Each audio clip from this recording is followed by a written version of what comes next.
Je suis heureux de me trouver dans la cave euh, parce que beaucoup mieux une cave avec la vérité qu'un palais plein de mensonges. Et aujourd'hui, les mensonges partout, partout, partout. C'est un monde de mensonges où nous vivons. Le mensonge est l'empreinte de Satan. Satan règne par la faute des hommes, par le choix des hommes. Satan est tout-puissant aujourd'hui. Il mène le bal, presque sans gêne, presque sans retenue. Enfin, Dieu reste le maître, ça, il ne faut pas l'oublier. Dieu reste absolument le maître, mais Dieu nous laisse nous punir nous-mêmes par notre choix du diable et par notre refus de lui, Dieu. Éveillons-nous. Monseigneur, qu'est-ce que vous faites pour vous éveiller? Je hurle dans les sous-sols des cafés de Paris. Voilà ce que je fais, moi. Bon. Mais c'est vrai. Rendez-vous en compte. Nous sommes décadents. Nous sommes incapables de constituer un séminaire solide. C'était même pas possible pour Monseigneur Lefebvre. Il a fait de son mieux, et Dieu sait si c'était un grand homme de l'Église. Mais il a fait des briques sans paille. Proverbe anglais, on ne peut pas faire de briques sans paille. C'était la façon de faire les briques en ce temps-là. Les briques n'auraient pas de solidité sans paille. Aujourd'hui, il n'y a plus de paille. Il n'y a presque plus de paille. Nous sommes tous embourgeoisés, tous plus ou moins fils de la Révolution française, qui était le triomphe de la bourgeoisie sur l'aristocratie et la paysannerie. Les paysans ont de bon sens. Les bourgeois ont de moins en moins de bon sens. Entendez-moi bien, Monseigneur Lefebvre était bourgeois. Moi, je suis on ne peut plus bourgeois. Mais je ne me prête pas tellement de bon sens. J'en ai un peu, mais pas tellement. Il y va du sens de la réalité. Nous n'avons pas le sens de la réalité. Un brave séminariste aujourd'hui, il est gentil, comme les séminaristes décons d'hier qui font les prêtres aujourd'hui qui ne fichent rien, qui voient et qui n'agissent pas. Il manque le sens de la réalité. Quelle est la réalité de la foi? Quelle est la réalité de l'enfer? Quelle est la réalité du ciel? Eh bien, je crois absolument dans l'enfer et du ciel. Alors, qu'est-ce que tu fous? Ah ben, je suis Monseigneur Follet. Il est tellement gentil, il a un si beau sourire. Ah. Je caricature, mes chers amis, la situation est infiniment grave. Il n'y a plus de quoi constituer une résistance. La résistance, la dite résistance, vivote. Bon. Alors, et c'est pour ces raisons-là. Nous vivons dans la fantaisie. Nous vivons de la fantaisie. Aujourd'hui, surtout la fantaisie de l'électronique. Nous vivons dans les lanternes magiques à coups de doigts, oh que c'est beau, oh que c'est intéressant, ok. On ne vit pas dans la réalité. Les paysans d'aujourd'hui sont industrialisés. Ils sont coupés de la nature, comme leurs ancêtres ne l'étaient pas. Ils doivent, c'est beaucoup de papier pour les hypothèques, pour les calculs des impôts, pour ceci, pour cela. Le contact avec la nature, marcher dans la boue, sentir le temps qui vient, prendre une décision sur le moment de moissonner, le moment de semer, que sais-je. Tout ça, il y a encore un peu de cela. Et probablement les agriculteurs, encore aujourd'hui, mais ils sont opprimés, ils sont brimés, ils sont écrasés par la démocratie, parce que le grand nombre des gens sont dans les grandes villes. La démocratie œuvre pour les grandes villes et absolument pas pour la paysannerie. Et de plus en plus de paysans dans le monde entier quittent la terre pour rejoindre la fantaisie dans les grandes villes. C'est fini, fini, fini. Et Léon XIII essaye d'empêcher, rien n'y a fait. Ailleurs, 13 à 14, j'ai attaqué une variété d'erreurs maçonniques.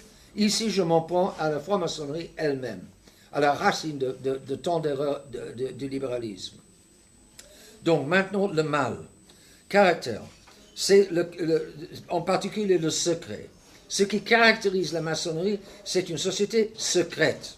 Et pour les maçons, c'est très important que ce soit secret. Pour le pape, ce secret n'est pas tellement important. Il n'y a que trois lignes là-dessus. Mais ce qui est important pour le pape, c'est la doctrine. L'Église prend au sérieux la doctrine. L'homme moderne ne prend pas au sérieux la doctrine. Il est quasi incapable de prendre au sérieux les idées. Les idées, pour l'homme moderne en général, ne pèsent rien. Et ça encore, c'est œuvre de la maçonnerie. La vérité n'a plus d'importance. C'est les sentiments, la bonté du cœur, l'amitié, l'amour. Qu'est-ce que vous avez dans la nouvelle Église? Amour, amour, amour. C'est tout ce qui reste. Et donc, l'amour, il le faut, mais la charité, si elle n'est pas fondée dans la foi, sera nécessairement une charité humaniste, humanisante et fausse. Parce que il n'y a pas de désir qui ne suit pas une idée. Les idées vont nécessairement au-devant des désirs, ou de l'amour, des amours. Donc, s'il n'y a pas une vraie idée à la base de la charité sera fausse. Et pour que la charité soit vraiment surnaturelle, il faut comme base la foi vraiment surnaturelle.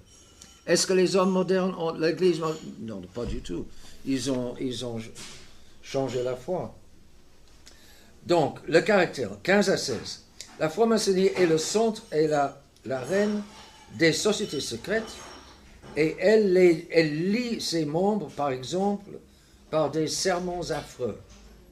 Si je trahis un seul mot des sermons de ce que j'ai vu et entendu dans les loges, que mon corps soit exposé à marée basse, avec mon cou égorgé d'une oreille à l'autre, que mes oreilles, que mes yeux et mes dents soient arrachés, réduits en poussière et jetés dans l'eau, pour que je disparaisse de la face de la terre et pour que je n'ai aucune influence sur les autres francs-maçons. C'est ça. Je vous cite presque littéralement un sermon qui se trouve dans le petit livret du marquis de la Franquerie, non, excusez-moi, de Léon de Pensas, sur la franc-maçonnerie contre la France. Bon. Ce signe sur le secret, ce signe sûr du mal des enfants du ténèbre, des enfants qui ont quelque chose à cacher. Les enfants de lumière n'ont rien à cacher. Ce signe sûr du mal, le secret, est confirmé par le but avoué. Maintenant, c'est avoué, ce n'est plus secret. Le but avoué est les fruits de la franc-maçonnerie, à savoir la ruine du christianisme. Donc, il y aura des moments où les francs-maçons admettent que leur société veut ruiner le christianisme. Lorsqu'un brave type entre dans la franc-maçonnerie, parce qu'il sait que ses affaires vont prospérer grâce à son appartenance à la maçonnerie, lorsqu'il entre dans la maçonnerie, on ne lui révèle pas tout de suite tout le mal qui est dans le fond de la maçonnerie. On lui révélera au fur et à mesure s'il se montre apte à monter en grade dans la maçonnerie. S'il est trop bon et qu'il est clair qu'il ne sera pas instrument apte, il n'avance pas. Il reste au petit grade à la surface pour être franc-maçon de vitrine, mais le mal, il ne connaîtra pas. Donc, pas tous les francs-maçons ne savent, et c'est exactement ce que dit le pape en 19, pas tous les membres, ni toutes les associations affiliées à la maçonnerie, Elks, Lions, Rotary, etc., ne sont pleinement mauvais. Mais la maçonnerie en tant que telle est pleinement mauvaise. Donc, c'est une société secrète dont bonne partie est cachée à bon nombre des francs-maçons. Le franc-maçon disons, le brave franc-maçon, il n'a aucune idée de ce qui se trame.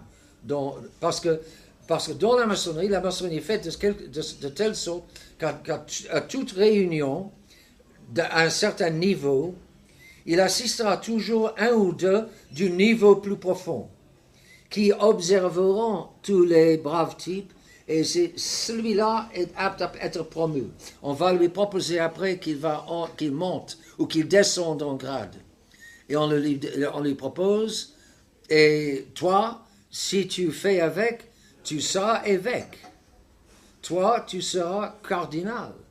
Si on veut être promu dans la police, dans l'armée, dans l'administration, dans la politique et dans l'Église, aujourd'hui, il faut être franc-maçon. La maçonnerie a pénétré dans tous ces domaines, de l'administration, du gouvernement, de tous les domaines de la société moderne.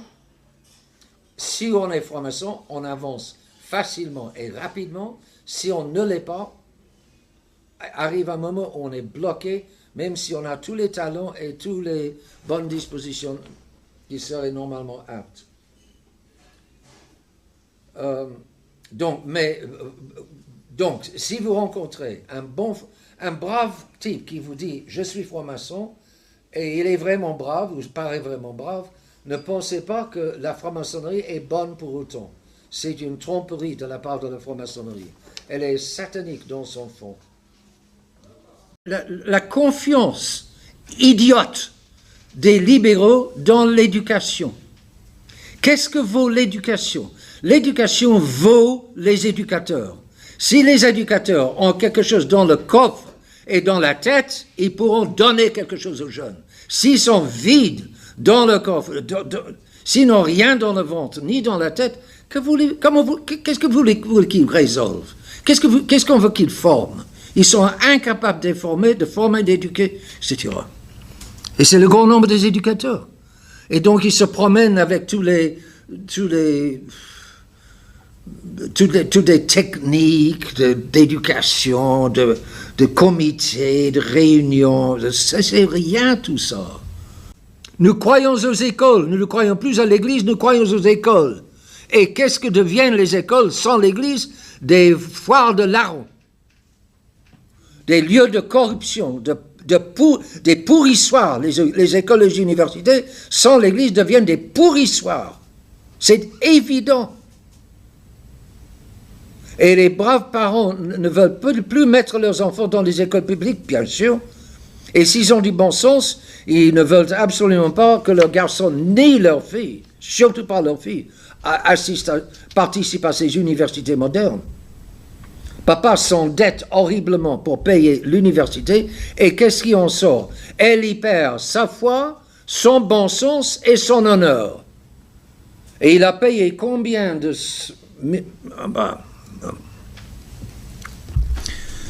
La liberté, alors le conséquence sur l'éducation. Voyez, qu'est-ce que c'est que rejeter sur l'éducation? On suppose que l'éducation religieuse, c'est exactement la mentalité libérale. L'éducation. On paye des sommes faramineuses pour maintenir ces écoles qui ne sont que des pourrissoirs. C'est certainement le cas aux États-Unis et en Angleterre, que je sache. Encore en Angleterre, il reste peut-être un peu du système ancien. Et en France. Et puis, former la bonne conduite. Que les hommes soient responsables. Oh, c'est gentil. Vous faites tout pour détruire la vérité, les convictions, la moralité dans les gens, dans les cœurs et dans les âmes et dans les esprits. Et puis, après, vous avez tout détruit et nivelé et miné et subverti. Vous dites, soyez responsables. Voyez la bêtise? Bêtise criminelle.